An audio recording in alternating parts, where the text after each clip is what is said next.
Mike, how are we doing today? And we're back. How we doing, Frank? Yes, we're back. Poof, we're here. Feels good to be in the hot seat. Yeah, it's a little chilly, but right. Yeah, I got my freaking sweater on. Holidays are upon us. We got a week until Christmas. The end of the year is here. It feels great. Yeah, it's kind of nice. So it's always great jumping into a new topic each week. Frank and I were talking a little bit before on air about today's episode, and it's exciting because we have this like collective hive mind, and there's different things that we pick up on, that are going through the ether, if you will. And so today's episode, what were we talking about, Frank?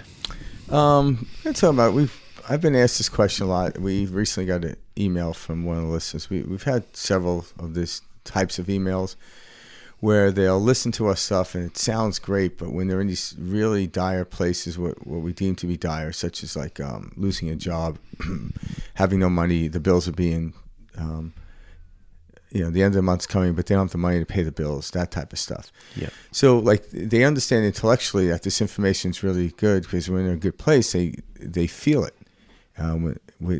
They're resonating with it, I should say, when they're reading it in a good place. But all of a sudden, there's an intellectual part of them that knows that, hey, this works, but why isn't it working for me? Mm-hmm. And so we're going to discuss that today and show you how to mitigate the situations.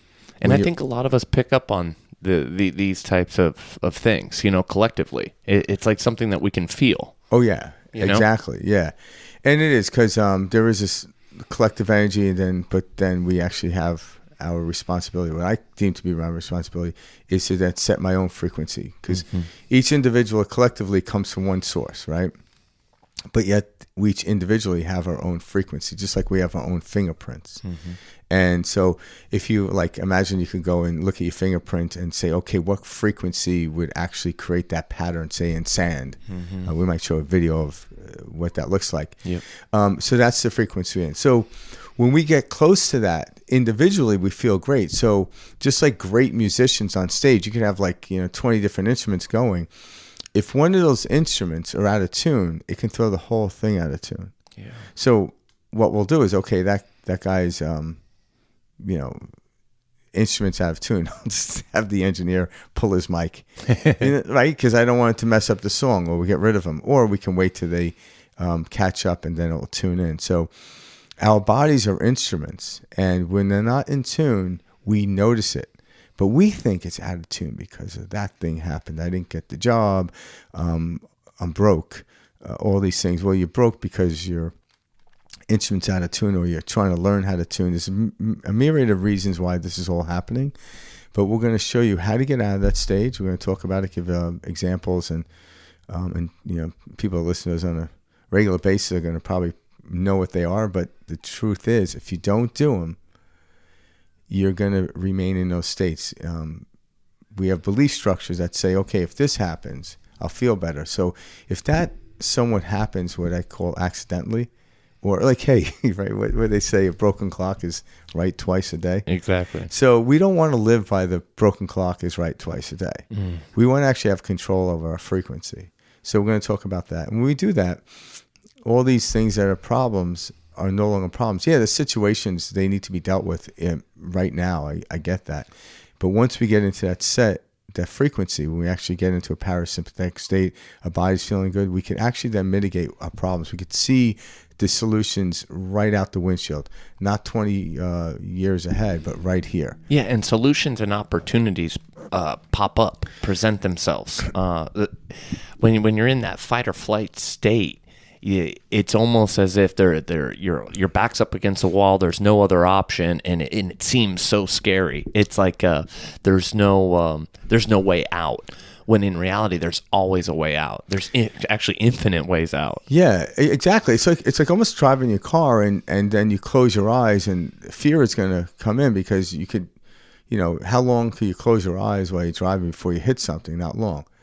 And then the other thing people talk about, 100 years from now, it won't matter. I'm yeah, that's interesting, but that's like looking, 20 miles ahead when you're driving a car. That doesn't help you either, because the present moment is only where we can actually deal with what we're around. So if I had a monitor, say, in my vehicle that can see, say I was driving to San Diego and I'm like, 3 hours away, and I'm looking at a monitor in my car of the beach, I'm like, that's not going to be a safe drive either. So if I'm looking at something too far into the future or closing my eyes and literally disowning the present moment, accidents are going to occur. So we're going to bring you into the present moment to raise up your frequency, and then you can see the opportunity. So once I open my eyes up, I could see everything in the road. There's the pothole. I could steer around it, stay on the road, and all of a sudden it's a lot easier to navigate.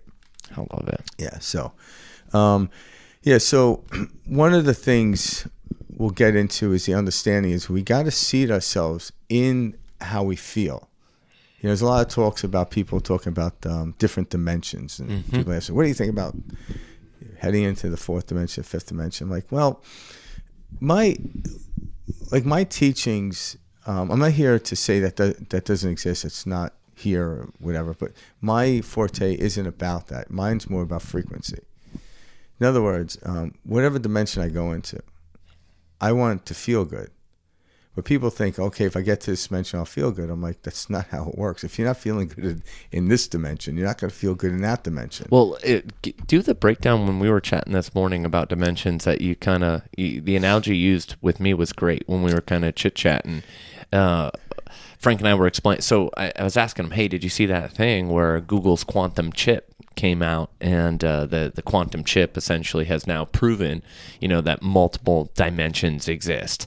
And which was, big scientific breakthrough, I guess, apparently, that's been going on this last week and a half that came out. And Frank was like, well, it's cool because dimensions, like you and I are sharing a dimension right now here on this podcast on Perspective Shift. And as soon as I walk out that door and head to work, I'm on my own. Or in my own dimension, heading into a different dimension to interact with other individuals while you're in a different dimension handling, what you're doing. And then now bring your partners into it. Okay. Your wife's over here in her dimension, whatever, you bring your friends, your family. And then this is now a visual representation for you to kind of wrap your mind around what a dimension really is. Yeah, so I love that example. Also, too, just think about a movie theater. You got 24 screen Cinemaplex, and let's say there actually is 24 movies playing at once. We go into each individual theater would be its own dimension, so to speak, right? So whether it's horror, comedy, whatever, that's not what I'm here to talk about. I'm here to talk about how I feel, regardless of what theater I go into. Yep. So when I can control and contain my frequency, all of a sudden life becomes brilliant. Then it's like you don't really care what dimension you're in, because everyone's trying to get out of this dimension. I'm like, it's like getting to Disneyland and saying, let's leave. Like, we came here to experience Disneyland. Why we want to leave? There's a better park up the road. Okay, you get there and maybe there's a better park up the road further. And all of a sudden people keep trying to get somewhere. I'm like, the dimension you're in is the dimension you're in. Like the ideas in quantum physics, which I think they're cool. Like there's another version of me somewhere out there experiencing something different. And it's often the people that aren't having a good experience in this one want to be in that one. I'm like, yeah, you're going to fuck that one up too. Exactly. It doesn't matter if the person's a billionaire or what have you. It's because your frequency setting, right? So if I'm a bad singer, whether I sing in stage on Carnegie Hall or at a local pub, I'm still a shitty singer. So I better practice my frequency coming out of my mouth in order to sound good at Carnegie Hall or sound brilliant at the local bar. So that's what we're talking about here. And we can mitigate that. We can actually control it. We can do this. So when people ask the questions about, okay, my back's up against the wall and all this information's coming in, what do I do? And I like when they say, what do I do? Because they're trying to intellectualize it and they're really battling. For one, drop the jargon of the intellect, all right? Literally go into a practice, because I do this all the time. I do this for myself, but anyone that comes in into my area, when I say, because I do a lot of Zoom calls with this, and they'll start down the road, and right when I could tell they're tense. So I have them just do maybe a 3 to 5 minute breath work, or sometimes I'll put them into, hypnosis or self-hypnosis. That's what really what meditation's like. And then I get them to a calm state, and then it's kind of like, okay, I ask them how they feel. And they're like, yeah, I feel better. I'm like, let's keep doing that. Then somewhere along the line, typically my conversations go about an hour. Somewhere along the line, they're coming up with the solutions to what they deem to be the problem, not me. Mm-hmm. All I did is remind them that if I'm in the basement of a house or a building and there's no lights, trying to paint my toenails. Good luck. I do not paint my toenails for anyone out there. Just use this analogy. I didn't know what else to come up with. Great example. Yeah, because I could cut my toenails in the dark, but I can't paint them. I probably can't even paint them in the light. What the hell am I kidding? But you get the picture. So then I want to go up to at least the first floor where there's windows and some lighting to where I can do that. So the frequency setting of the basement is inadequate for painting my toenails. Exactly. So we're not to be scared of any frequency. It's just, what frequency do I need to have this experience? Navigate. Exactly. Perfect word. Navigate. So when I start to understand that, if I actually take, if I'm tired or my energy's low, there's an upregulating type of breath, and that's pretty much you're going like really deep in, sometimes twice, like out quickly. So really sigh it out. So I have people do that once. I'm like, how do you feel? Like, I feel better. I'm like, well, keep doing it. And all of a sudden, your body gets used to feeling good. So the neural pathways in your brain and your body start to connect. I'm like, okay, we like this. This is called coherent patterns. These are connective patterns. But when my body's feeling tired, all of a sudden I can feel the interference. We know it shouldn't be, unless it's 9 o'clock at night. You know what I'm saying? Mm-hmm. Then 9 o'clock at night, we accept being tired. It's kind of cool, right? But there's understanding when I should feel tired and when I shouldn't feel tired. So it's not that tired's the problem. It's the interference of the moment in which I'm trying to do something, or want to do something, or ought to be doing something, or just being. Like, I don't need to do something to feel awake. I could sit on the couch, really high energy. I tend not to sit there that long, but I can do that, and I could run type of thing. I could go do stuff. So once we get the ability to change our nervous system by breathing, all of a sudden it's like, okay, keep doing it. I feel good. Okay, let's revisit this situation, not this problem, but situation. I'm like, okay, this is what I can do. Okay, do that. And if you keep doing this throughout the day, in the beginning of this, like, I would say it's essential to set a regimen of doing breath work every day, if not throughout the day. Over time, this regimen will actually be your playground. It'll be fun. You'll have nuances. So now when I do my breath work, it's more nuance. Like, hey, what happens if I take one breath in a minute's time? Right? So really starve the body of oxygen, slowly go in, slowly breathe in, hold it, and breathe out really slow. And I could do that, stretch it over a minute's time. What it is, I'm like, the reason I do stuff like that is, what experience am I going to have? I'm not trying to get something. It's almost like when we were little kids, like, hey, eat this, see what happens, Mm-hmm. And because I'm not doing that, I'll pay you $1. Yeah, Just exactly. give some motivation. But we literally did stuff to see, like, we spun around or rolled on the ground really quick to see what would happen. Mm-hmm. We weren't trying to amplify our frequency. We weren't trying to get better. Hey, I heard if you rolled on the ground, you get better grades on you. That's like, yeah, that'd be funny. Actually, you would. But nonetheless, that's not what we were thinking, Exactly. We just did it. So there'll be a point where the breathing, the working out, the meditating, your work, whatever it is you're doing, it'll be, let me go and enact this, take part in this action to see what's going to come of it, not to get involved with what's supposed to happen. Yeah. Because I think that's what happens. Like, people get against the wall because they weren't there. They just got there from saying, this has to happen. I've been meditating and breathing, been reading these spiritual books. I've been thinking positively, and how the hell am I going to lose my house? I think like for me, because I've had my back up against the wall a million times in my life, especially like the journey. And I remember this feeling, especially early on when it came to, bills, when it came to, making money, making ends meet, just all of that. It is this physical like feeling, this physical like tightness, almost like your chest is tight, your muscles in your shoulders are tight, warm, sensations, like that heat, almost like you're gonna sweat. I know this feeling, and that feeling, that fight or flight feeling, that is trapping the frequency, that is solidifying the frequency, saying, all right, universe, I want to feel and experience more of this. And as soon as I realized that, everything really clicked, because I was like, okay, I need to learn to relax. I have to, let this tense feeling out of my shoulders, allow my body to rest, get out of this shaky, tense feeling.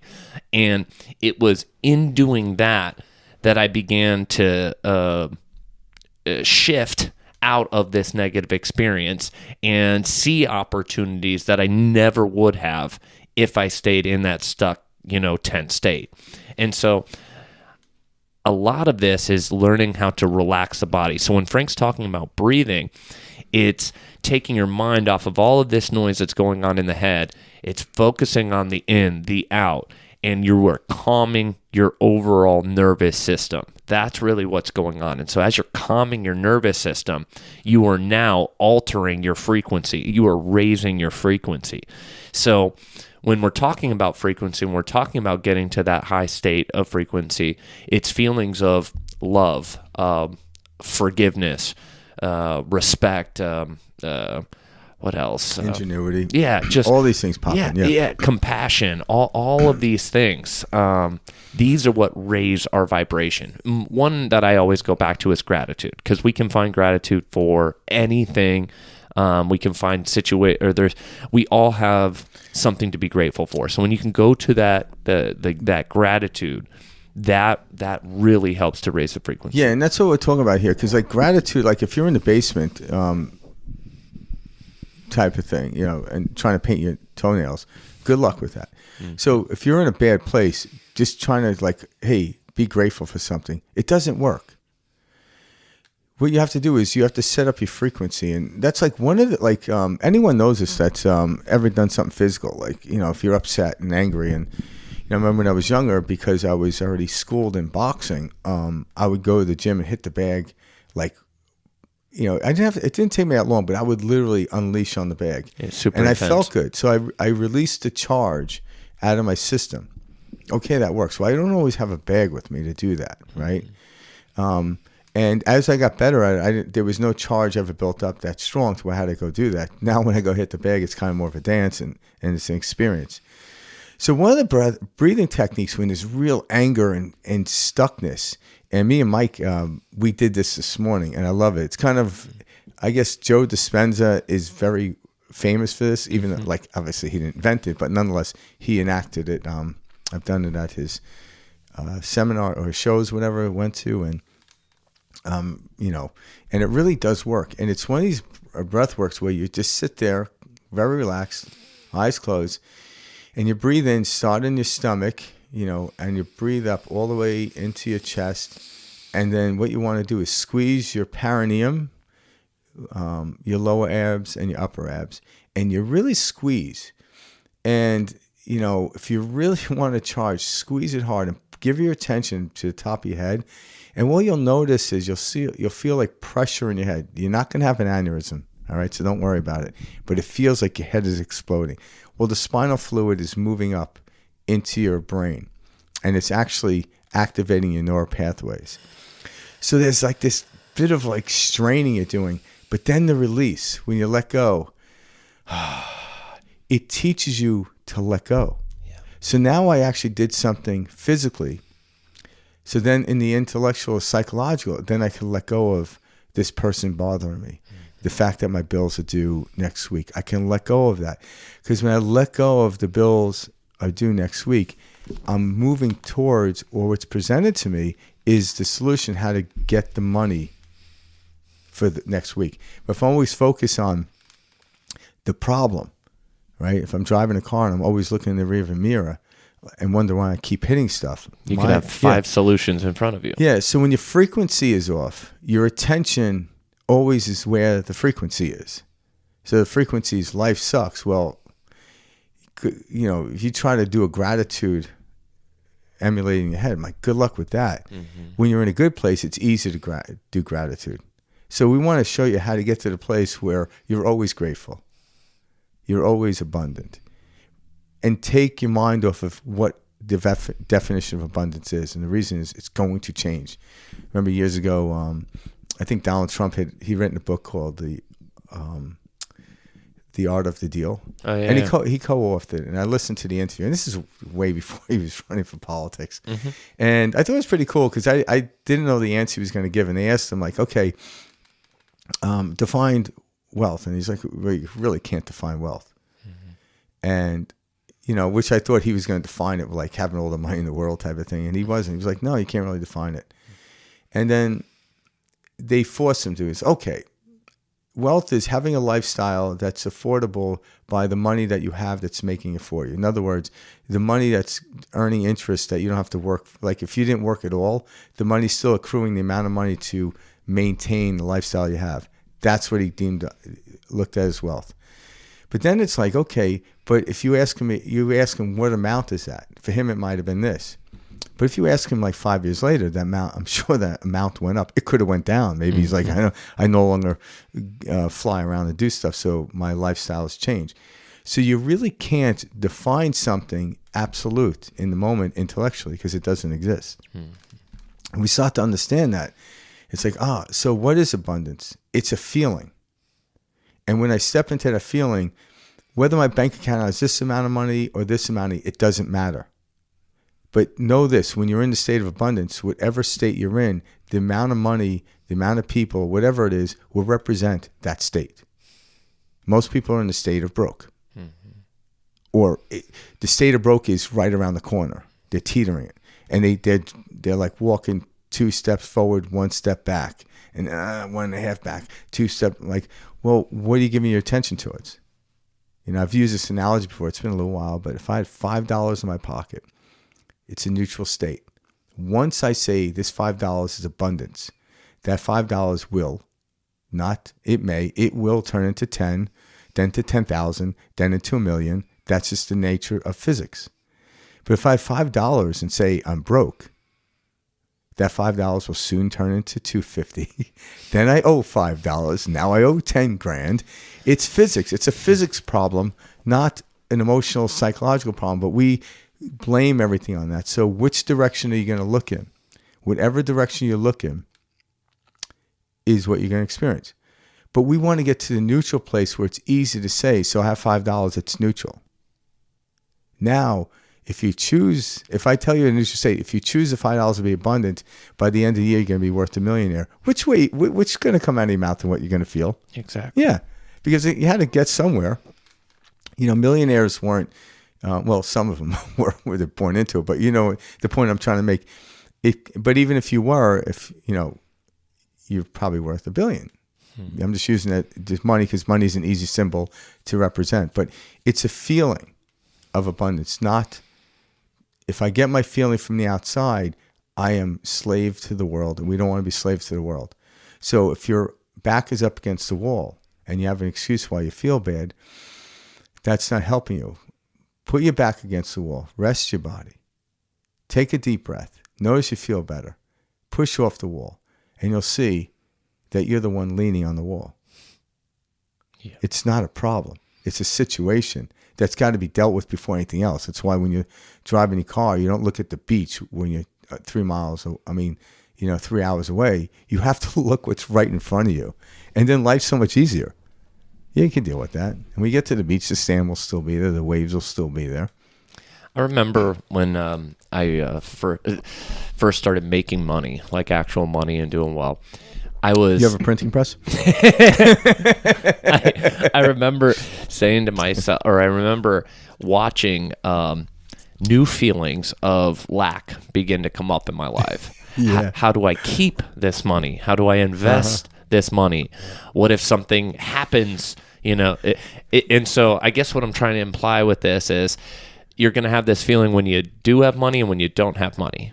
And that's why, like what Frank just said, like the feeling, the abundance, like all of that really is the crux of this. So that was brilliant how you said it, because so when you didn't have money and now you have money and you had the same feeling, you were in different dimensions carrying the same leg of interference. Well, Kayla helped me see this because I remember like there was like over the last couple 2-3 years, I've noticed myself like now when I spend money or when I invest money, I look at it differently.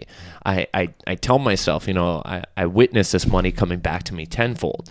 And before, like I was raised like straight, like the most like normal American culture. Like you save, you work hard. This is how you produce money. Like that's how I was raised, taught, etc.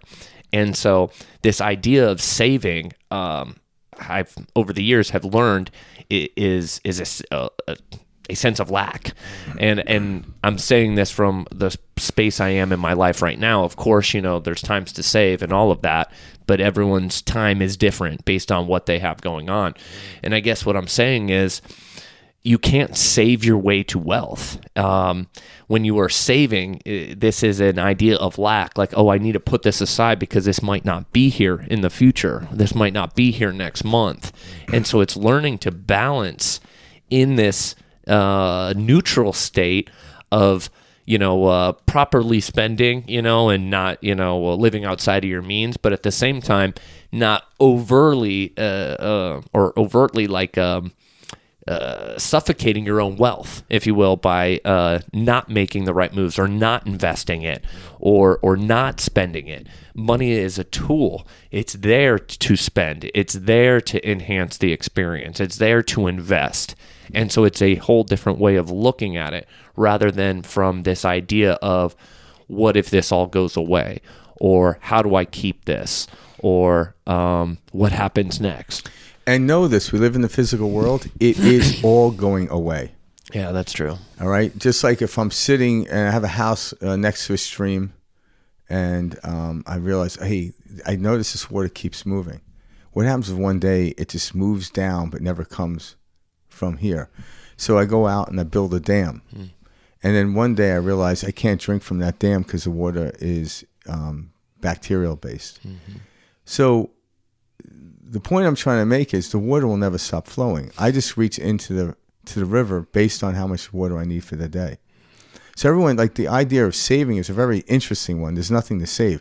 Do you save your breath by going, need this later? No, it's the idea you don't do that because there's no lack of oxygen. There's no lack of money out there, people. That's it. What frequency stream are you near?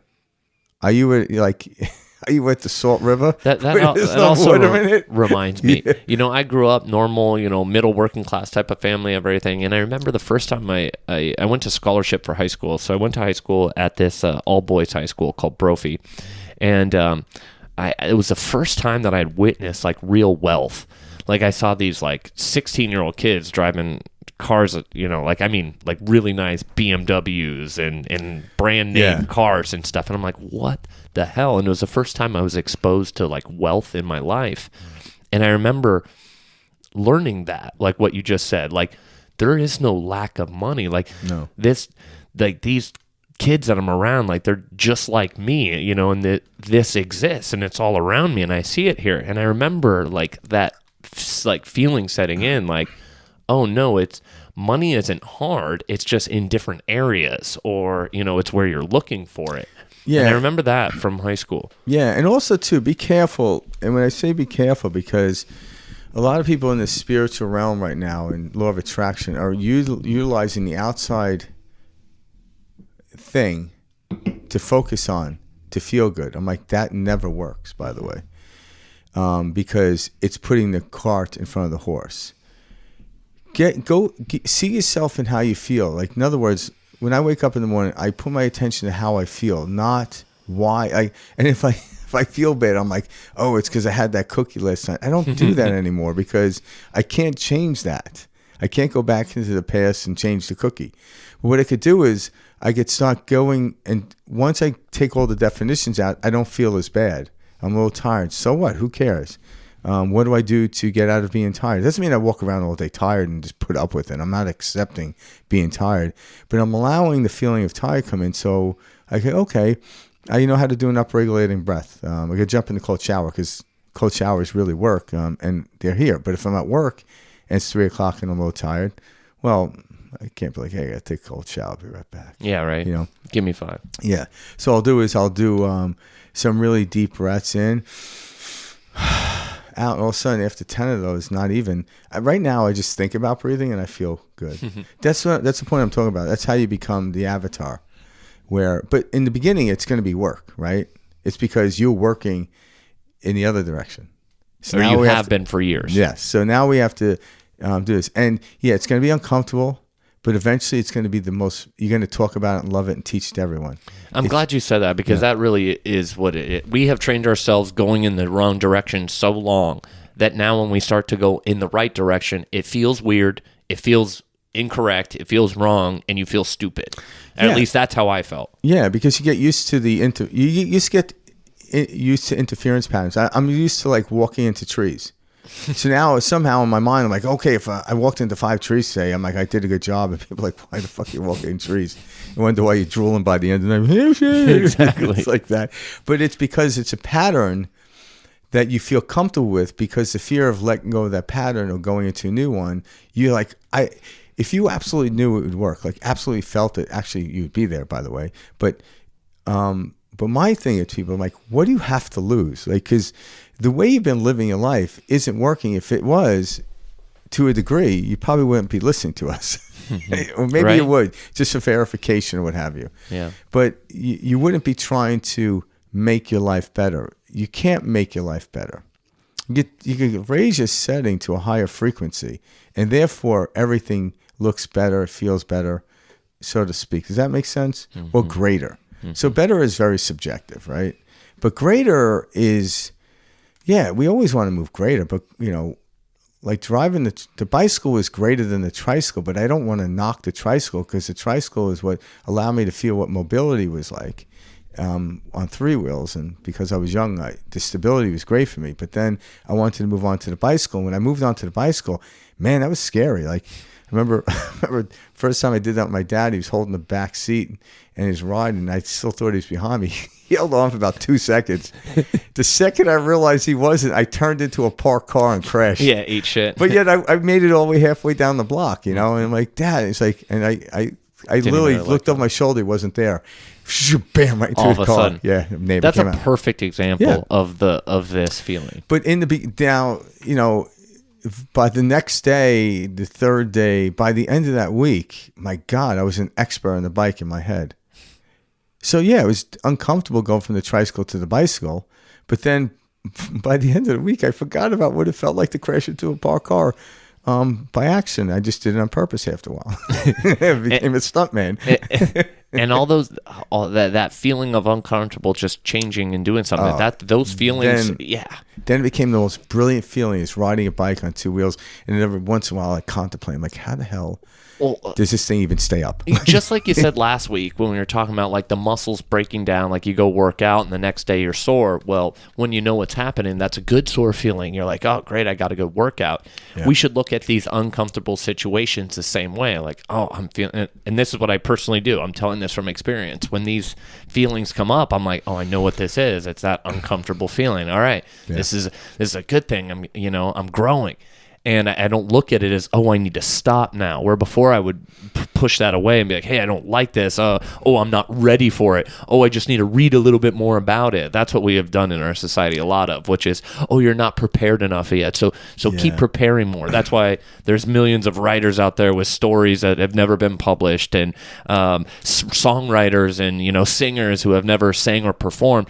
They're still working. They're still doing something because they can still perfect it, and it's like no. Or they're waiting for the flock of people to go listen to them. Yeah, exactly. I'm like, you don't wait. I'm like, just you go off and do it. But that's where again you go inward to discovery. So that's why like taking a deep breath in. I'm like, close your eyes. So you're shutting out at least you're shutting out the visual. So it's one less sensory that you're distracted from. And then you're breathing in. Now I'm like, I notice after a while, I'm not really thinking, or my thoughts are like, I'm not attaching to the thoughts. They're still there, but I don't notice them. Just like when I'm on my phone, I don't notice my wife. That doesn't get me in trouble, But, but anyway, it's because my focus is here and everything gets shut down around me. I'm actually really good at that, by the way. I'm really good at shutting things down and focusing on stuff to get it done. I've always been that way. So in this world, I actually feel lucky. But I do work with people with ADHD and stuff, and it takes a little more work for them to get focused. But for them, when they get focused, it's more of a feat than me. It'd be like if I was born with $1 million and now I'm worth $5 million, I'm like, yeah, it's cool. But if you were born with $5 and you're worth $1 million, that's a greater advantage in what I have achieved, Absolutely. So that's cool. Like when someone has ADHD, it's like, it's not that it's a problem. It's like, how do I take this ADHD and utilize it to my as my superpower? Yeah, exactly. So it's not that we're just all built differently, but one, like, I'm not better because it was always easy to be the focus. That's not how I'm approaching that. Let's bring this back to, so back up against the wall. We've all had this type of feeling, we're worried about money. We're worried about bills. We're worried about, let's throw relationships in there too. You're worried about your husband or wife cheating, or that they're being, elusive, and, the relationship's not there. Or maybe this is something with your kids. God, my kids hate me, or I just can't connect with my kids. Like, I'm the worst parent ever. These are all back against the wall situations that Frank and I are talking about here.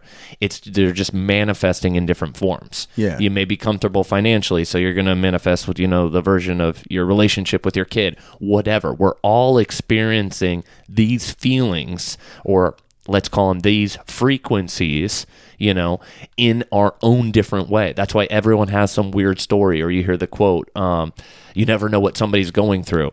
We're all going through shit. That's what this place is. This earth is a school. We're all going through shit. We know this. Okay, so that frequency, how do we change that frequency? Well, first, it's being aware that is a frequency, and that's where I'm at. That's kind of a starting point. Because then you can kind of let go a little bit, because you're like, okay, so this is a state, this is a frequency, it's a state of being. Yeah. Now that you're aware of how you're feeling, bring it to you. Don't bring it out to the world. Like, my boss fired me last year, and I haven't had a job. I had a severance package, so it got me this far. But now the severance is running out. So you're still blaming your boss for firing you. Yeah. That doesn't help you. How do we feel? I don't care what happened. How do I feel? I could feel this tightness. Okay, how do we get rid of tightness? Breathe in, like 1, 2, 3, 4, and double the amount of time going out. If you really feel like stuck energy, what I suggest you do is you breathe in 1, 2, 3, 4, hold 1, 2, 3, 4, 5, out 8. So you could do like you want the out going longer, you want the middle hold a little bit longer than what you were breathing in. And what you start to do is you notice you start falling to parasympathetic state. Your vagus nerve is working more properly. Everything's working. And all of a sudden I feel good. Okay. Now I'm in a neutral state. Now I want to amplify. I want to start doing heavy breathing. Or maybe the squeezing. And squeeze. All of a sudden, when you're done, ideas are going to pop in your head. Act on them as best you can. And all of a sudden, if that voice comes in, but I have no money, go back to your breathing. Go back to number one, breathing. Just breathe in and breathe out. After a while, these thoughts are always going to be there, but they don't affect you. It's like the movie Matrix when Neo was being shot at. He actually, first he was dodging him, then after a while he just went zoom, and they dropped before him. Mm-hmm. There's multitude levels of this game, all right? So you got to meet yourself exactly where you are. Don't try to get to the point like when Neo just put his hand out and the bullets just dropped. Mm-hmm. There will be a point you will get there. Doesn't matter if you get there. It doesn't really matter. It's about getting into a rhythm, because anyone that ever played an instrument, doesn't matter how great you are, it's when you played an instrument with another person and you were both in the same rhythmic frequency is why musicians can do this day in and day out. You know, I could do it with myself and harmonize my voice, but when I play with another musician and we're in tune, all of a sudden, like, man, I can go forever with this. You forget time. So it's about getting in sync with your natural frequency and with the frequency it's emitting. So you want to go from where when you wake up, your back's against the wall. This is then all of a sudden, I want to get to and I could change whatever, but every frequency I change is now cohesive, and that will change. But I want it to be in rhythm with the world around me, what's in front of me. So we're not delusional. I'm like, yeah, what's in front of me is right here. He's in front of me. My laptop's in front of me, and this mic is in front of me. And when I'm in rhythm with it, impulses of what to say comes out of me. It just works. Yeah. And even when effortlessly just works. Yeah, because after we have these podcasts, I completely forget, because I was like, hey, what'd you guys talk about? I'm like, we have to listen to it. Yeah, right. Like I have keynotes, but we have a point, and then we just started getting into it. And there were moments, too, when I was doing the podcast, been doing it 4 years, where I wasn't in that frequency, and I was trying to force shit out. And I listened to it like that. No, it was weird. It was awkward. And I felt it when I was saying it, and then I went back. I'm like, I can't watch that episode, man. Even if it was one moment that had happened. That's so funny. Yeah, it is funny. Well, I've had that. And and I believe also too, what happens when you get into that frequency, all of a sudden the circumstance situation. This is another thing. When you get to that place, the universe is always and forever, ever, ever working in your favor. So when I get into that state, you don't have to figure shit out. You just have to recognize when shit's working out. Oh, there's a river and it's flowing the way I want to go. Well, jump in it with whatever boat you have or whatever vehicle you have. Go in it. All right? And then, okay, let's do this. But before, you didn't recognize it. Like, I can't move anywhere. And meanwhile, if you look over, you see a river flowing. Well, get into the river. That will allow you to flow. You don't see it. But yeah, once you get into that natural frequency of who you are, then you can expand your voice and then enact it. So once we feel good, the outside world is necessary. I'm not here to denounce the outside world, but the outside world should not be a reflective point back. But when I'm in the outside world, like when an artist is doing something, they're not observing the painting, they're in the painting. And they may look at it, most artists look at it like, yeah, it's good, but I could do better. Right? I remember Keith Richards, it was a documentary they did years ago. I was in the Hayden Park. They returned there after freaking 40 years or something. I forgot what it was. Some of the Stones? Yeah, the Rolling Stones. And there was a point in the documentary where each member was heading out onto stage, and the interviewer says, why do you keep doing this? And everyone gave a pretty decent answer. But Keith Richards' answer was the best. Because I feel like I do it better and greater. At that point, he was probably like 75, around there. Like he was, and like what he's played these songs, probably can't even count. Like, yeah. But he gets out on stage, and that's all he said. Very simple, but very poignant. I know I could do it greater. Huh. When he said that, I'm like, that's the most brilliant thing I've ever heard. That's why he keeps doing it. Not for the money. They don't need the money. Mm-mm. Not for the glory. Because when they're singing the song or playing the song, everyone, the audience and every member in the Stones are one. They are. So, we've talked about this before. If they put a monitor on your head that measures your outputs of frequency in your brain, and then say they did to Mick Jagger, right? Put it on his head, and then, several people in the audience. And if there was someone backstage not knowing who the monitor was attached to, the parts of the brain that would light up would be equal for the person that's singing it, Mick Jagger, and then the audience member. Now, the cool thing about Mick Jagger, he's the one who could start it. So that's what we're here to tell you. If I go to a meditation conference and I sit there for a little while and say it's for a week, by day 2, I'm feeling really good. how do I do this without the people around me? That's the work I'm talking about. So then when you go to there, you're contributing, not drawing.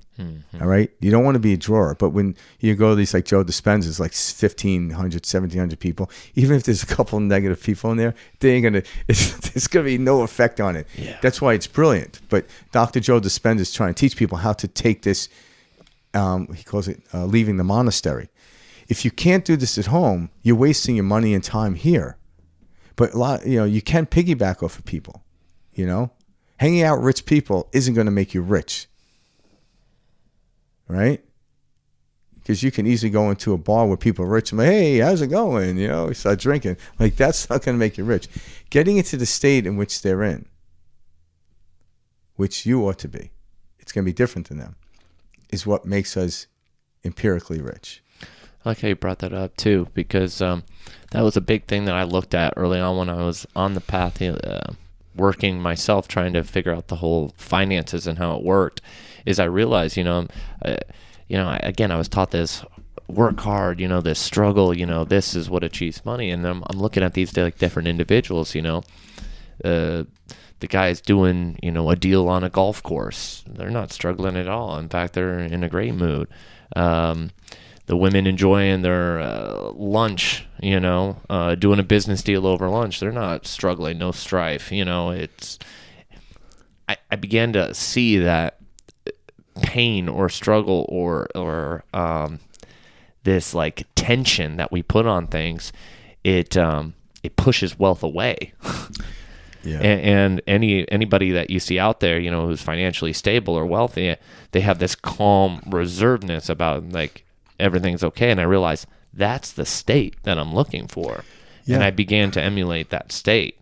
And as I began to emulate that state and get into that state myself. And how do you emulate that state? Well, bringing it back home, Yeah. Okay, so what does peace mean to me? What does calm, reserve, knowing? It has a feel. Mm-hmm. Because the cool thing about like being around people that are highly successful, whether it's money or just you look at the life in general, because money doesn't really necessarily equate to success in your whole circumstance of life, right?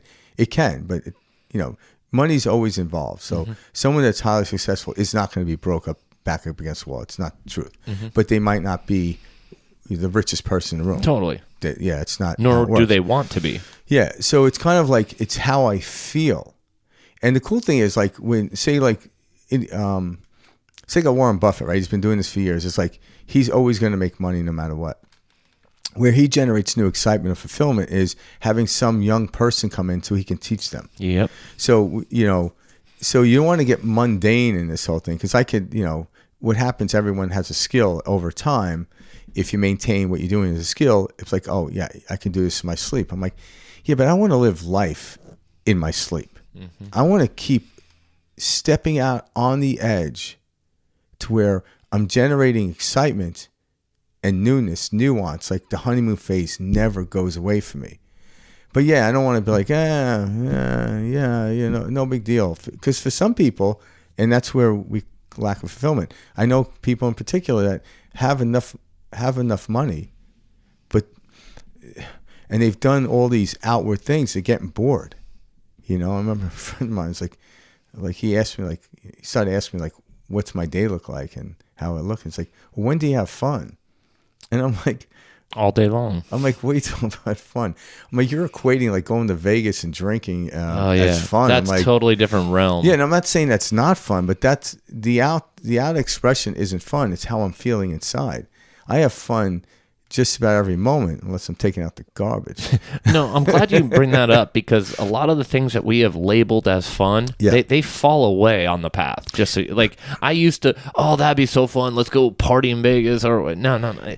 Shit like that falls away. It's like a lower vibration type of thing. Like I have no desire to go. Yeah. If I did, I would go though. I would act on that passion. Yeah. So I ended up asking a question. What like define fun? And he's like, "What?" I'm like, "Define fun for me." Yeah, because it's like, different. To me, fun is having this wholeness, this like energy in me that's anticipating going out and doing something. Whether it's going on the couch, meditating, writing. I like to write. Picking up my guitar and playing. Going to the gym. working out, enjoying a meal, having a conversation with my wife, like real conversation, not just how was your day, like really listening. Sitting here with Mike, this is like, my God, this is like a drug here. Yeah. This is fun to me. Exactly. So people are like, what do you do for fun? I'm like, because I'll label, it's like, what do you do for fun? I'm like, all like, even sitting here talking to you is fun. Exactly. I'm like, what do you like? You're like, I got this one, like, I got a 5-minute fun break. And see, it's weird. We start to like kind of like rewire how we were taught, like what's cool, what's not cool, what's fun, what's not fun, what's what I wanted. Like everybody always saying, so I just want to, sit in front of the TV and watch Netflix all day and do this. And it's like, yeah, that sounds like good from this like one level, like this one state. And it's because your current state is go to work, feel tired, feel stressed, come home, let go and relax on the couch.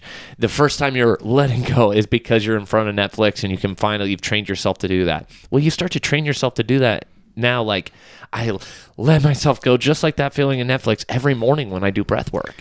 And it's like, oh my God, this is a perfect way to start the day. Yeah. So then when you get to actually, so you start to label things differently as you're on this path. Yeah. Too, and you start to see like a lot of things you qualified before as like important or things you wanted or to experience and all this, they kind of start to fall away. Yeah, but it doesn't mean you don't watch Netflix. But now you're I watched Netflix last night. Yeah, you're in a different state. So now when you're watching Netflix, like Mike and I just talked about this earlier. We're talking about interference patterns. Like, so like, in other words, if you're feeling bad about your life and you're at work all day and you realize I have to perform. So you perform, you make it through the day, right? And that's by the time you're driving home, you're completely exhausted because you were holding in, you had this fake smile on your face, like, oh, I love my job, I'm living the dream, right? And then you get home, and what happens is you'll turn the TV on, and this is why people are like, why is there so much crime drama out there? And don't get me wrong, I enjoy watching that, but my perspective on how I look at it's different than it was in the past for me. What it was like I'm going home and I'm sitting there, I flick the TV on, all of a sudden like someone is like possibly going to get locked up in jail for a crime they didn't do. And I realize, oh, I haven't made, even though I hate my job. So it's almost like if I was singing out of tune, and then someone came along and sang worse out of tune, I actually sound pretty damn good now, don't I? This is why we utilize these type of things. It actually works momentarily. So yeah, if I want to sound really good, I have to sing with tone deaf people, and then I look like a rock star. And this is why a lot of our media normalizes it's tone deaf. But this is, you look at like the shows, right, that are out there, like especially like these weird love shows that are out like on Netflix and like these like I can't even think of the names Married of in them. a Week or something. Married in a Week, Love Island, like all these weird things where the people are like so fake, they don't mean it at all. Do you know who started it's just those? For the show. I just realized it was a group of these lawyers. They happened to be divorce lawyers. They got together. You're shitting. No, I'm me. just fucking with you. Like, of course, that's what happened. Like people aren't getting divorced as much. That's why we like watch, this like almost like we know it's fake bullshit media. It kind of like makes us feel better in a weird way. Yeah, it does. Because it's like at least This is why we feed off of these weird, stupid shows that would never even matter. But it's like what you just said. It kind of like feeds off of like this sense of, oh, at least my life doesn't suck that much. Yeah, and then like the next day you turn on a documentary about, some archaeology discovery or some new scientific discovery that's going to change the world, and all of a sudden you're like perking up. Mm-hmm. Now you're awake. So when you're watching this stuff to feel better, realize that's the moment you say, what am I doing? Mm-hmm. All right. I don't need this to feel better. In other words, maybe I should take voice lessons instead of singing with shitty people. Exactly. Right. Maybe I'm better off singing, so then all of a sudden like, I this stop. is where the path opens up. Yeah. So I become aware. Now all of a sudden, instead of thinking like, okay, I have to do another thing, breath work. I'm like, why aren't you excited about it? It's exhilarating because I'm at the point right now where I don't have to do it, but I keep doing new ones. Like it was like a couple of weeks ago where like I was listening to someone like, try to do, I think it was Sandy. Yeah. Yeah. Where I've listened to almost every one of his videos, and he came out with one where it was, I think, 2 breaths per minute. And then he mentioned, try to do 1 breath in a minute. And I remember I was telling you this, I was in the car wash. Yeah, hell yeah. As I'm going through, and I time myself, like breathing in slowly, holding it, and then letting out in a minute's time. And I did it while my car was getting washed. So it was a lot of noise and stuff. But I'm like, yeah, why not? Like, just hopefully I don't pass out. It wasn't one of those where you're holding it. Well, there was a part where you hold it, but I knew I was going to pass out. Yeah. But also I'm like, wow, it was a cool experience. I didn't look to get something from it, but a cool experience came out of it. And then next thing you know, an idea comes in. Next thing you know, I move towards the idea. And next thing you know, I meet new people. And all of a sudden it's like, oh my God, this is fun. So when I move into the unknown willingly, it's brilliant. If I move into the unknown with fear, because everything's unknown, oh my God, I grab for everything that I have, every memory that, oh my God, last time I did this, which you've never done before, you're just pulling up and dredging what you call is your past memory into it. And then you're like, you know what? I hate change. And I'm like, oh, that's got to suck. Like, why? Because it's nothing you do about it. All there is change. That's it. It's physics, people. So when you understand the $5 is abundance, if you're sitting at $5, I'm like, I don't feel abundant. Okay, put the $5 in your pocket, put it on the table, close your eyes to it. Take a couple of breaths in, get into a nice state. Okay, I feel good. Okay, the $5 is abundant. Oh my God, it is. And then 3 minutes later, who the fuck am I kidding me? Okay, go back to the breath. Like, it's going to take time. Just like, you know, when I learned the E chord, it was like, yeah, that sounds good. But then I had to go from E to D. I'm like, God damn, it's a tough switch, right? But now I don't even think about it. Mm-hmm. And then all of a sudden, because I learned all the chords, now I'm like, hey, what kind of music I'm playing? And all of a sudden, it's like, oh, it's because I did the work. For some people, these things come more natural. But even Mozart, knowing how to play the piano at 3 years old, still had to practice and still had to be taught to get beyond the point where he's playing with 3. For a 3-year-old, he was playing amazingly. But he didn't stop there, you know, playing chopsticks. I don't even chopsticks existed back in this day. You know? Somebody pulled that out of the ether. Yeah, I don't know where it came from. I don't know the history on chopsticks, but if anyone gets near a piano, anyone can learn chopsticks, right? But so at some point, doesn't matter where he came in, he's still elevated to a place. Keep going. Nuances kept going. So no matter where you are, it's not about beating somebody else. It's about, man, my $5 turned into 10. I make it all the way to 5 o'clock before I get tired now, where before it was around 3. Okay, you gain 2 hours. I'm happy most of the day. Okay, and that's good. I'm like, good. I feel that, oh my God, keep going, see what happens. And, you know, a year later, you look back, I'm like, holy shit. That's exactly. Yeah. There is no perfection in the world other than the system itself is perfect. So I do want to say this too, like, especially if those are in the beginning stages of this path. The way this amplifies and moves is so fast and so quick. A lot of you might be thinking, oh my God, it's going to take forever. I got to do this.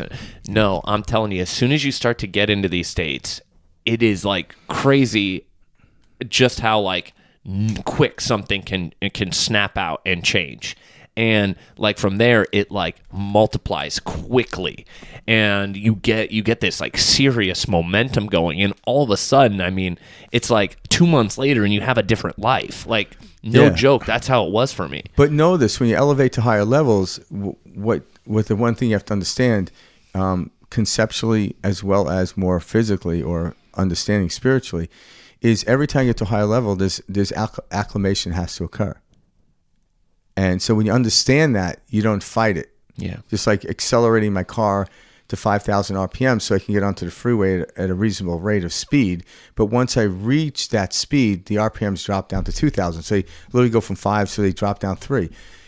It doesn't mean the car slowed down. It just means the engine, the energy that the engine needs had slowed down. So people focus on, like, I get really excited. I'm like, excitement is a generative thing to get you off the couch, but then you have to then keep going at that speed and realize, oh, why don't I feel this? So now you're going to try to recreate that generation of energy. This is why people do like like stuff like cocaine and crack, I guess, Yep.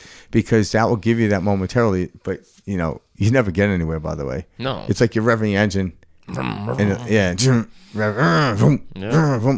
it's like no, rev the engine, get it up to the speed in which you want, and when you're there, the RPMs drop, the energy field in which you need to maintain the speed drops, but the speed maintains. And then what Mike's talking about, which is brilliant, is now to go from 75 to 85, I don't need to go up to 5,000 RPMs. I could if I wanted to, but I just have to rev it up a little bit. So getting from 75 to 85, yeah, it'll take a little more energy, but it'll take a little shorter of a time starting from 0. But know this. Every time I want to pick up in speed or elevate down, there's going to be a shift in gears. So, and you feel that shift. Yeah, so you don't want to put your coffee on the dashboard of your car when you're accelerating. But you could be doing 100 miles an hour, maintaining a speed, and you could put the coffee on your dashboard. It won't. It's all moving. You're actually now in the stream. So getting into the stream takes effort. All right? And we get kicked out all the time. So I don't mind the effort. But what happens is now I'm used to the effort, just like the surfers used to swimming out, riding the wave, and somewhat wiping out or diving off the board and doing it again and again and again and again. Why? Because it's fucking worth it. But they don't subsection each part as this is my favorite part. It just is. It's called surfing. It encompasses everything that you're doing. But if you're like, yeah, I would love to surf, I just don't want to have to swim out. All right. So you get someone drop you off in a helicopter. Yeah, I just don't like heights and the flying thing. It's like, yes, yeah. If you could just put me in the wave. So then they make these wave pools where you really don't do anything. Yeah, right. Right? You just sit there like, oh, it's cool. I'm like, yeah, it's not really surfing. You know, that's exactly it. It's like if you want to really feel rich, and I mean this, like just go to like any of the major banks and just sit there and just pretend it's your money until their closing time. They're gonna kick you out.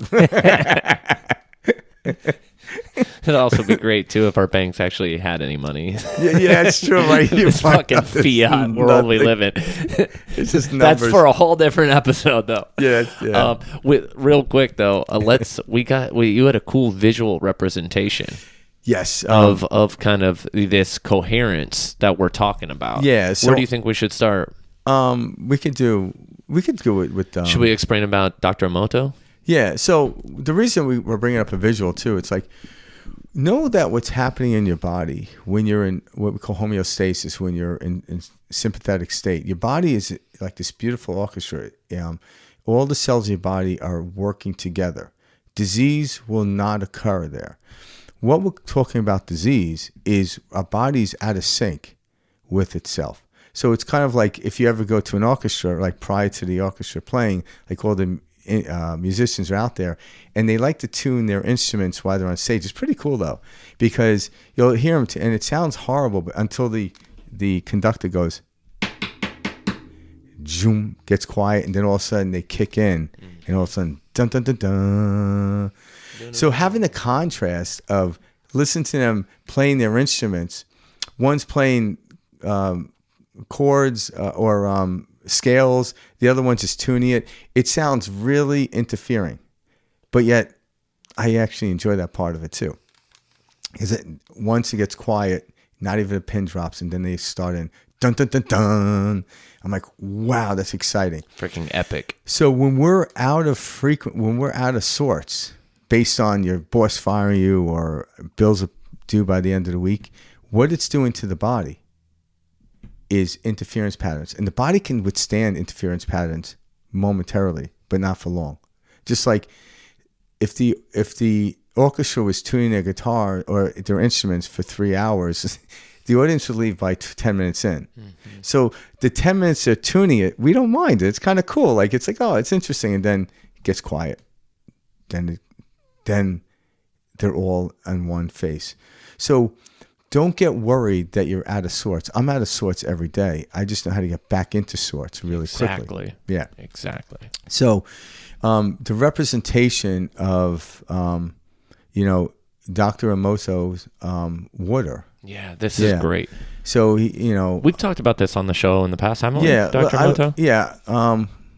So essentially, there's this Dr. Emoto. He's out of Japan, right? Yeah. So we'll play the video because they'll do a better job than I will explaining it, and then afterwards we'll talk about it. So here, check this out. Japanese researcher and healer Dr. Masaru Emoto proved how human thoughts, words, and intentions can alter your reality through his famous rice and water experiments. The results are astounding. Dr. Emoto labeled 3 beakers of cooked rice with water as follows. Beaker number 1 was labeled with the words, "Thank you." Beaker number 2 was labeled, "You idiot." And finally, beaker number 3 was ignored. Every day for a month, Emoto spoke the words on the label to the rice. After 30 days, beaker number 1, which was labeled, "Thank you," began to ferment, giving off a pleasant aroma. Beaker number 2, which was labeled, "You idiot," turned black. And lastly, beaker number 3, the ignored rice, began to rot, turning green. Many others around the world have repeated this experiment using different words, such as "I love you" and "I hate you." The results are shocking. The rice with negative words spoken to it always rots. IKEA UAE also conducted a similar experiment with plants. IKEA had school children speak with 2 identical plants for 30 days.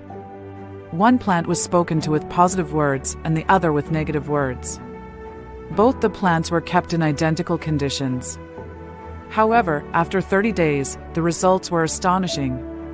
The plant which was showered with positive words thrived, and the plant which was spoken negatively to wilted and had drooping leaves. To watch the full IKEA UAE plant experiment, see the link in our description box. Both Dr. Emoto's and IKEA's experiments demonstrate that all words hold a vibration. These studies conclude that thoughts, feelings, and words affect the molecular structure of water, given water was used in the rice experiment and also the plant experiment, since plants are made up of 95% water. With the human body also being made of 70% water, these experiments demonstrate the power of thoughts, feelings, and words in creating our physical realities. So, have you been paying attention to your thoughts, feelings, and words? Yeah. That was awesome. That was awesome. I didn't even know about the IKEA thing or whatever, the Dr. IKEA, whatever they were talking about with the plants, where they essentially recreated the same experience using plants. That's great. And that's another thing, too. Like, that's where, see, when you start from understanding this information, this is where affirmations actually really work. Absolutely. But you got to understand it. It's from this viewpoint where when you say the affirmation, you have to be neutral in the understanding of how it's working. So, like what I found out, like words are not just haphazardly introduced into language. Oh, they're There's a maintenance of frequency. So we take 2 words, which I always thought they were similar or the same. One is allow and the other one's accept. Actually, allow has a higher frequency than accept. Interesting. So when you say accept, it's lower. Allow. So utilizing accept is like putting up with. It actually does have a more negative charge to it than the word allow. So it changes the whole. So people are like, well, allow and accept the same. Like, well, I define allow is I allow whatever's happening as for me to give focus onto something in order to mitigate if it's what we deem to be a bad thing. But I allow it in. But accepting it would be just laying down and giving up. And people are like, well, I have the definition the other way around or what have you. And I'm like, yeah, but when you actually study the word allow, it's a higher frequency. It sounds better to say allow than accept. So there is frequency in words. That's why some of the most beautiful songs ever sung really never had defining words to it. Like they sing in harmony. Like, you know, that's why, like, if you listen to, was that Bonicello? Like, I can't understand Italian, but God, I know he's singing something beautiful because his voice is just brilliant. What about that one famous John Lennon quote too, where he talks about his grandma and he's like, my grandma used to always say to me, you know, it's so important words do manifest. Like if you're ever sick, you never say I am sick. You say I am healing. Yeah, you know? and then so notice how the word like heal, like feel the sound of heal. So in much better than sick. Yeah, most Eastern traditions, if not all of them, when you meditate, there's a mantra. Mm-hmm. Why? Because the mantra has a vibration, even if you don't say it. It's funny because when I do the TM, I do transcendental meditation. Yeah, transcendental meditation. Listening. Yeah, and so when I do it, like it's very interesting Because when I say the mantra, I can feel the vibration in my body, but I don't say it. I think it. You're not supposed to say it. Oh, interesting. No, yeah, you just go in. You say it once in your ceremony, and that's the last time you ever say it. So then when I drop in, I wait like 30 seconds, and then I allow the mantra to come out. But I can feel my body resonance, but I don't say it. There's nothing there. It's silently said, but I can feel it, and it augments my breathing. I remember one time trying like, okay, I'm just thinking it, but yet my breathing's changed. As if you were saying it. Yeah. I just did it when we were sitting here. Yeah, you just, yeah. I know Frank's word because he gave it to me. So I use to tell you that. I use Frank's mantra. Yeah. Yeah. You're not supposed to. But so when you're thinking, it's same thing, and we're saying it out loud. So notice the words you're saying, and even when you learn to enunciate, that's why like people like Morgan Freeman, everyone wants him to read their book. Yeah, right. And I remember, I'll forget this. It was funny. He was doing an interview with someone, and they're like, he's like, why do you speak so well? He goes, because I was educated. Is that what he said? It's funny. It was like, 'cause I was educated, and everyone's educated, but he just took the time to enunciate every syllable in the word, and he would do that, and it's captivating. So sometimes, well spoken. yeah, if I say the word God, but if I just say God, like all of a sudden I cut out the part of it, so it has less impact. Yeah, thank you. I know. But if I actually say God, well, that feels good. Well, just say it, and don't even say it out loud. Allow. Thank you. Great. Love. Joy. Yeah. Peace. I am. Almost emits a frequency. So that could be your mantra, or that could be your meditation. But if you define a warped definition of that word, you're not saying the full word. You're not like, oh, that person allowed that person to steal from me. So the word allow could be corrupted now, but you're not fully saying it and understanding it, what's happening. And that's a whole different subsection of understanding. And this here, Emoto's work proves that, And it was interesting. And it's been done over and over and over again, which is cool. They showed the 3 beakers. They didn't get to they showed the 2. But what's funny is, I've seen other ones, so they cut that out, which I thought was really weird. So the one that he said thank you to, the one that says you're an idiot. You're an idiot. I fucking love that word. I've heard that my whole life. That's funny. Drawn to me though, but you're an idiot, But and then the other one was left alone. Yep. The one that was left alone actually turned out worse than the one that was called the idiot. That's funny. Yeah, they didn't mention that, so it was all at least it had black that one rotted completely. So they've done this. They didn't do experiments. Hopefully, they weren't experimental. They just noticed, because it'd be freaking cruel if they did. But children that are like in orphans that are like, obviously a child that is attended to will thrive. A child that's in an orphan that's treated poorly won't thrive as great as the child that's attended to with love. But the child that's left alone will die. Interesting. They will die. I didn't know. Yeah. And it's not because of lack of food and nourishment. It's a lack of frequency of love, admittance. Because even people that yell at other people, at some level, it is love. It's just a lower laying fruit of love. Like I mentioned in the last podcast. Yeah. Love and fear aren't opposites. There only is love. And fear is a lower degree of the frequency, or lower degree of love. And what I mean is, when I'm in the dark, I can't see, but there's still light somewhere. And how do I know that? Well, put infrared goggles on, like they do in night goggles. I can see now. Well, that had to pick up some light, didn't it? It wasn't a flashlight that came out of my head. So there's always enough energy around that is emitting out there, but the human eyes can't see it. That's fear. But love is really all there is. So even the kid that's being treated poorly, at least he's being yelled at. Someone's attended to them. And the person that's doing it just completely misunderstands what they're doing. With a child that's left alone, they will die. That's the worst.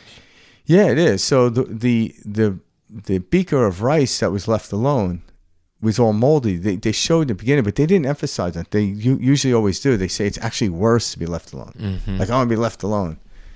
I'm glad you brought that up. Yeah. That was a good point.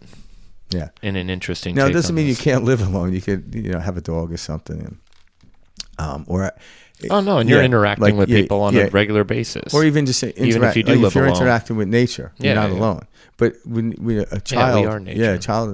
It's really fascinating. So, so that's a kind of another. So think about what we say. Be really cognitive of what we say and how we define what we say, how we think, and be really cognitive of how we feel. Mm-hmm. And when you start to give your attention to this, how I feel, what comes out is brilliant. But what we're doing is we give our attention to out there, and it's a freaking 50-50 lottery every day. And we can't, and we know, we don't understand why, things are so crazy. Let's and see what happens today. This and that. Yeah.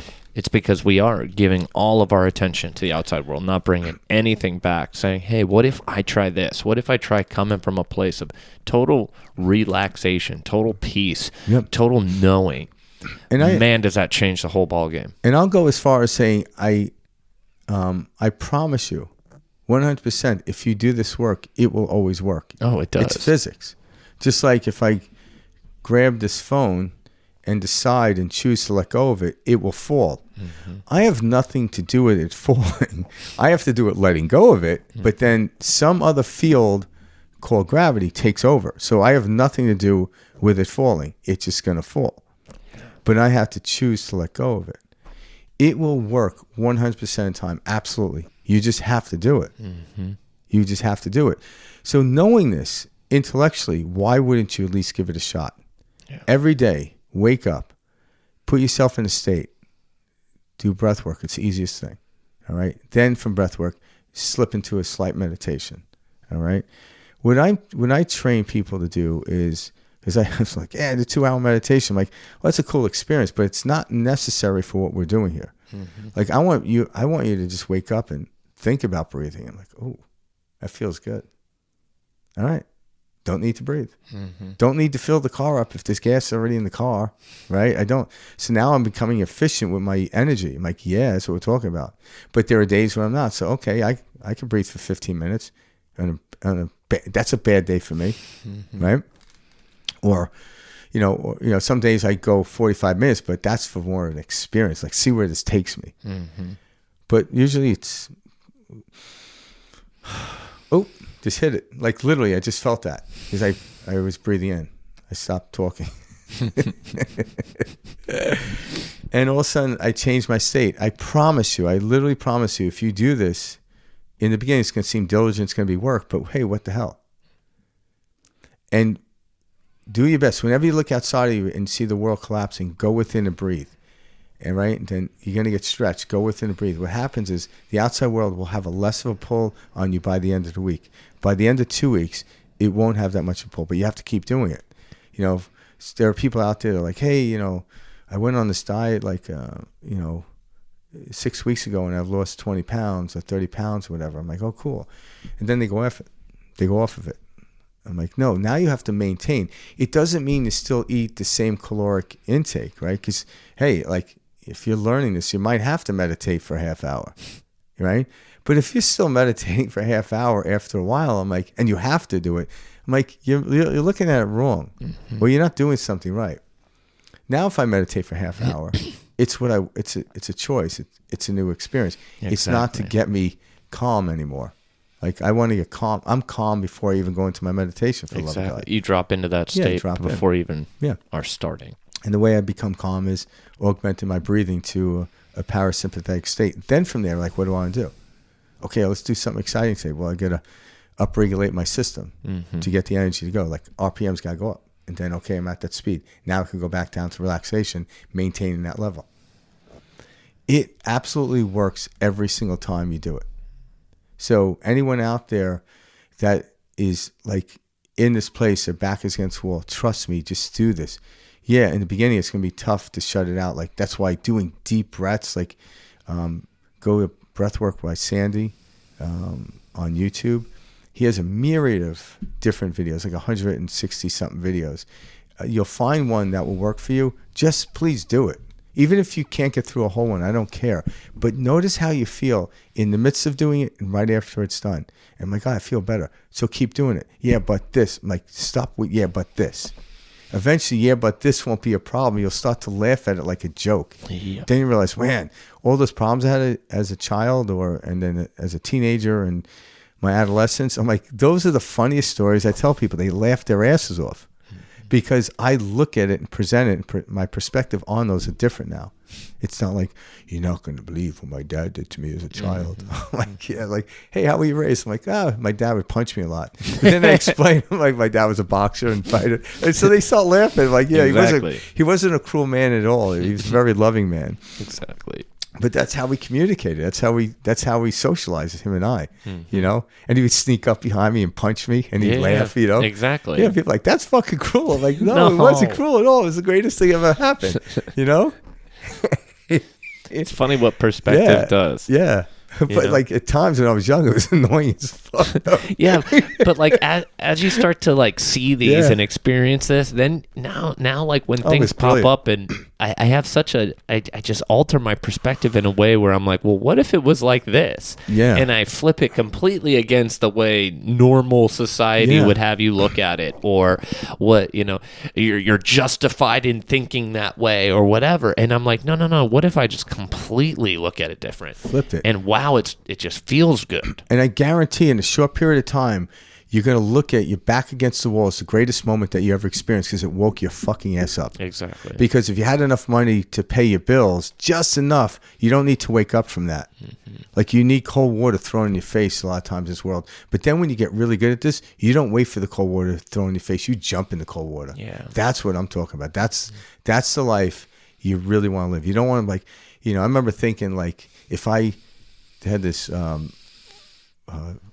sweepstakes clearinghouse. Yeah. And like, I think Ed McMahon or something like that came up to the house and was like, oh, you won $5,000 a week. I'm like, man, if I won $5,000 a week, I'd be set. I'm like, no, I wouldn't have. But I was thinking from that period of time where it's like, I'm not making $5,000 a week. I'm like, if I had that, I'd be set. I'm like, you wouldn't be set. Trust me. You wouldn't be set. But yet that idea of money when I was young was like, so now like when someone knocked on my door, fuck, it's not you. It's not Publishers Clearing Up. Come in, Mom. That's hilarious. Yeah. But so yeah, take your attention off of the outside world, put it onto how you feel. Notice like, I don't feel good. Okay. Yeah, it's going to seem difficult to breathe. Just do it. Even if you have to just breathe in a little bit, breathe out. Keep doing it. Okay, I need to take a break. This is getting to me. Fine. Just get up and walk around the house. Then do it again. You're going to feel like a cat tied down to the chair. It's going to try to squirrel, but eventually, wow, something happened. What happened? I went inward. I changed. I tuned my instrument. Yeah. Now when I tune my instrument, no matter what, even if I take my guitar and hit an open chord, it sounds really good. Because then I could play a whole song on open chords just the way I strum, so I could change the variation of strumming. Yeah. But it's open. Now it's add a note. Ooh, variations. Okay, great. But it's still all tuned, by the way. But I could have the most complicated note. And if one string is out of tune, it sounds like shit. So we got to get this in tune. And then go out and play. Not try to play till it gets in tune. So people are running around. I'm like, what are you doing? Like playing the guitar faster and harder is going to make it tuned up. It's going to make it worse. Next thing you know, you're like freaking... That is what most of us do. I just have to work harder. Yeah, next thing you know, you're like Pete Townsend, smash guitar into the freaking drums, right? Smashing the shit out of it. Hell yeah. So we don't want to do that. We want to take care of the instrument. If we take care of the instrument takes care of us. And know that, who we really are. We are the witnesser of the instrument. We aren't the instrument. But God, when I witness orchestra, I want it to play beautifully. It doesn't have to be complex. You don't have to, the most simplistic songs are my favorite. Right? Yeah. This was a great episode. if you guys love what you heard today, please write back to us, write in. We appreciate those who reached out this last week. We had some good conversations this last week. You can reach us at perspectiveshift2020@gmail.com. We also had somebody reach out to us on Instagram via direct message. Kayla always sends us those, so we do see anybody who's reaching out through direct messages online. Email, you're reaching Frank and I directly in our phones. We both have our phones linked to that Gmail account. So it's been great, interacting with you guys. Yeah, anyone out there struggling with these type of things are back against the wall, find somebody you can talk to that is going to maintain the space. They're not going to dive in and replicate what you're saying.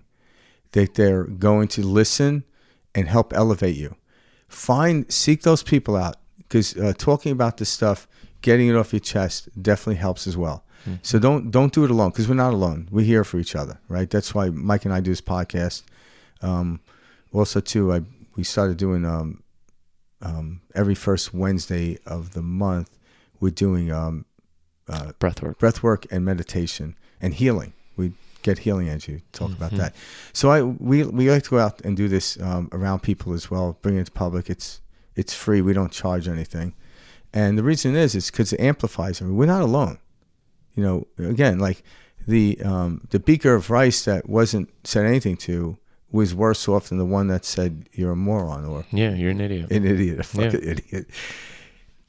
Yeah, so get out there. I know you want to retract into your world, but get out there. Intellectually know who's positive and go with them. And then watch the transmutation of energy. Don't find someone that's less negative of you so you can feel better. That doesn't help, because once they're leaving, they go home, you're stuck with yourself. But if you go with someone positive, when they go home, you're at a different level than when you met them. And that's like, okay, there's hope, there's feeling there. There's this beauty there. So yeah, seek it out. All right. I love that. All right, everyone. Much love and peace out. We'll see you next week, guys. All right.